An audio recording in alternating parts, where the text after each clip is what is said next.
Okay, now we will discuss question answers of discovering book of chapter 2. Open your discovering book, practice zone 1 and page number 24 of your SST book. Okay, so first question is define weathering, name any two ways of weathering. सबको ही पता होगा अब तो, ठीक है, हमने chapter में भी रीड कर लिया, ऑब्जर्वेशन क्वेश्चन आंसर्स में भी 2-3 बार रीड कर लिया है ना. We have read this many times, so you know the answer na. Okay, so tell me, what is weathering? Very good. Breaking down of rocks is called weathering. Two ways of weathering are, कौन से ways हैं? By water and by wind. Good. Next is explain the 3 sublayers of the subsoil. हमने 3 sublayers बतानी है किसकी? Subsoil की. बेटा subsoil कौन सी लेयर है? Very good, that is the second layer. Second layer है ना, सबसे टॉप वाली है जो top soil, then subsoil and then bedrock. तो हमने जो सेकेंड लेयर है सॉइल की, सब सॉइल, उसकी क्या बतानी है? 3 सब लेयर्स बतानी है. Okay, so first sub layer. It is mostly made up of sand and silt. It is light in colour. It also has some pebbles and gravel in it. ठीक है, सैंड और सिल्ट की बनी होती है, light in colour होती है और इसमें पेबल्स और ग्रेवल्स होते हैं. Next is second sub layer. It is made up of clay and some of mineral deposit. ये किसकी बनी होती है? Clay and some mineral deposits की. Roots of various trees go down to this layer. कहते हैं जो रूट्स होती हैं ट्रीज की वो इस लेयर तक चली जाती हैं. नेक्स्ट इज थर्ड सब layer. It is made up of broken rocks. जो लास्ट थर्ड सब लेयर है सब सॉइल की, थर्ड सब लेयर है, वो किस चीज़ की बनी हुई है? ब्रोकन रॉक्स की. Okay, now come on the practice zone number 2. This is very easy, very easy. Correct the following statements and rewrite them. ठीक है, करेक्ट करनी है हमने. The living organisms dig channel in the soil and make it non porous. कहते living organisms जो होते हैं वो होल्स डिग करते हैं सॉइल में, तो और सॉइल को नॉन पोरस बना देते हैं. No, that is wrong. Soil को क्या बना देते हैं? पोरस. क्या बना देते हैं? पोरस. ठीक है, सो जिसके थ्रू एयर एंड वाटर क्या कर सकते हैं? जा सकते हैं सॉइल के अंदर. Next is soil erosion is caused naturally by deforestation, mining and construction. These are the natural sources. These are the natural causes of soil erosion. Natural causes तो नहीं है ना बेटा. डिफॉरेस्टेशन अगर ह्यूमन बींग्स कट करेंगे तो होंगे trees cut. Mining and construction, ठीक है, अगर ह्यूमन बींग्स फैक्ट्रीज लगाएंगे या कोई भी कंस्ट्रक्शन साइट लगाएंगे तभी होंगे ना. नेचुरली तो नहीं है ना ये वेज. तो नेचुरली कौन से है सॉइल इरोजन के? Soil erosion is caused naturally by wind and water. वो हमारे हैंड में नहीं है, विंड एंड वाटर. ठीक है, that's why they are the natural causes of soil erosion. Next is deforestation is the process of planting more trees. No, deforestation is the process of cutting down trees. Flood water flows at a great speed and washes away the subsoil. कहते जो flood water है वो बहुत तेज़ speed से चलता है and washes away the subsoil. Second layer को लेके जाता है अपने साथ. नो, कौन सी लेयर को? टॉप सॉइल को, फर्स्ट लेयर को. Landslide occur in areas that have good vegetation and tree cover. ठीक है, कहते हैं लैंडस्लाइड्स उन एरियाज में होते हैं जहाँ पे गुड वेजिटेशन होती है और ट्रीज ही ट्रीज होते हैं. नो, लैंडस्लाइड्स कहाँ पे होते हैं? That do not have good vegetation और ट्री कवर. जहाँ पे वेजिटेशन या फिर ट्रीज बहुत कम होते हैं उनके कारण हमारी सॉइल क्या हो जाती है? लूज हो जाती है. ठीक है, now next is practice zone 3. This is again very easy. Soil is an important resource for all the living organisms. ठीक है, सबको ही पता है इंपॉर्टेंट रिसोर्स है लिविंग ऑर्गेनिजम्स के लिए. We must plant more trees to conserve soil. हमें क्या करना चाहिए? प्लांट करने चाहिए ज़्यादा से ज़्यादा ट्रीज. ठीक है, ज़्यादा से ज़्यादा ट्रीज प्लांट करने चाहिए to conserve soil.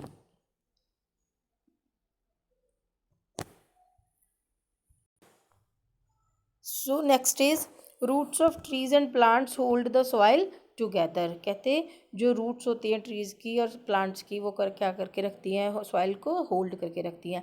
Another measure taken to prevent soil from flowing down easily with the rain water is. Okay, कहते और क्या अनदर मेजर है सॉइल को रोकने के लिए, मतलब सॉइल को ख़राब होने के लिए, रोकने के लिए, उसको प्रिवेंट करने के लिए, ठीक है, विद रेन वाटर, कि रेन वाटर से हमारी जो सॉइल है वो ख़राब ना हो सके। तो और कौन से मेथड है, that is the step farming और टेरेस फार्मिंग, ठीक है।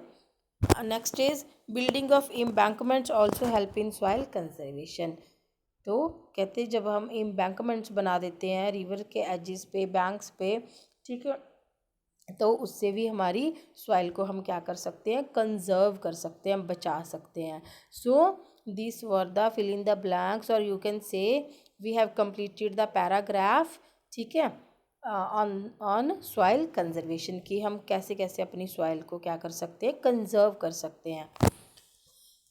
Now next is practice zone 4, again tabulate information about the different types of soil found in India in the table given below, ठीक है। यहाँ पे कुछ हमें डिफरेंट टाइप्स ऑफ सॉइल्स दी गई हैं, हमने इस टेबल को क्या करना है, कंप्लीट करना है। पहले तो मुझे ये बताओ, when we read the chapter number 2 we already read ना types of soil, so tell me the names of the soil that we already read in the chapter number 2। यहाँ से आपने नहीं देखना, close your books and tell me the name of the soils. Okay, very good, very good, very good. कौन सी हैं, black soil, mountain soil, red soil, desert soil, लिटराइट soil and alluvial soil. Good. So colour of the soil, सबसे पहले हमने इन soils का क्या बताना है, colour. Black soil black, red soil red, mountain soil brown, desert soil light brown, laterite soil rusty red and alluvial soil reddish brown, ठीक है। So these are the colours. Now next is one characteristic of the soil. अब हमने क्या बतानी है, इनकी एक एक करेक्टरिस्टिक, ठीक है। So black soil high ability to retain moisture, की ये बहुत ज़्यादा मॉइस्चर को रिटेन कर सकती है। Red soil not very fertile. Mountain soil rich in humus, क्या है ये, rich in humus. Next is desert soil sandy and can not hold much water. Sandy है ये, मतलब इसके पार्टिकल्स थोड़े से क्या होते हैं, ग्रेन्यूल्स टाइप होते हैं, थोड़े से बड़े होते हैं, इसीलिए ये अपने अंदर वाटर को होल्ड नहीं कर सकती। लिटराइट सॉइल पोरस इन नेचर, ठीक है, पोरस होती है। Next is alluvial very fertile. Next is states, कौन सी स्टेट्स और रीजन्स में हमें ये मिलती हैं soils. So first is black soil. So black soil is found in Deccan region covering states of Maharashtra, Gujarat and Madhya Pradesh. Next is red soil, ये हमें मिलती है Tamil Nadu, Maharashtra, Jharkhand, Orissa and Andhra Pradesh. Next is mountain soil, mountain slopes of Himachal Pradesh, Ladakh, Jammu and Kashmir, north east Himalayas. Next is desert soil, Rajasthan and Gujarat. So next is laterite soil, कहाँ पे मिलती है, western Ghats and parts of Tamil Nadu. So last one is alluvial soil, northern and coastal planes of India. Okay, ये तो आपको learn ही करने पड़ेंगे बेटा। नेक्स्ट इज कौन सी हम क्रॉप्स ग्रो कर सकते हैं। ब्लैक सॉइल में कॉटन, ग्राउंडनट, मिलेट्स, ठीक है। मिलेट्स मैंने आपको पहले भी बताया था, बाजरा होता है। ऑयल सीड्स, ऑयल सीड्स मतलब जिनसे हमें ऑयल मिलता है, जैसे मस्टर्ड सीड्स वगैरह हो गए, सरसों का तेल हम यूज़ करते हैं ना घर पे, like that. Rice and wheat. Next is हमारी कौन सी सॉइल है भाई, रेड सॉइल। रेड सॉइल में हम बंगाल ग्राम, बंगाल ग्राम क्या होता है बेटा, जैसे हमारी इंडिया में चना दाल नहीं आती, येलो कलर की चना दाल जिसको हम बोलते हैं, लाइक दैट, ठीक है। ग्रीन ग्राम तो सबको ही पता है, साबुत मूंगी। कैस्टर सीड्स, कैस्टर सीड को कैस्टर सीड ही बोलते हैं हम, मतलब इससे क्या होता है, बेसिकली ऑयल एक्सट्रैक्ट होता है इन सीड्स से, ठीक है। सो नेक्स्ट जो सॉइल है हमारी, दैट इज़ माउंटेन सॉइल। इसमें हम apple, pear, peach and plum in crops को ग्रो कर सकते हैं। नेक्स्ट इज माउंटेन सॉइल है, yes, sorry, next is the desert soil. Desert soil में कौन सी, barley and millet. Millet again बाजरा, बार्ले क्या होता है, जौ। जौ नहीं, दशहरा पे जौ नहीं बेचते हो आप, बेचते हो ना, तो that is barley. So next is the laterite soil, coffee, rubber, cotton, tea and spices. So last one is alluvial soil, rice, wheat, maize, sugarcane, oil seeds and vegetables. तो ये सारी क्रॉप्स हैं जो हम इन soils में grow कर सकते हैं। Now what is your today's homework, that you have to learn this chapter full, observation and discovering. Tomorrow there will be a test of chapter 2 full. Okay, a written test will be there. Thank you.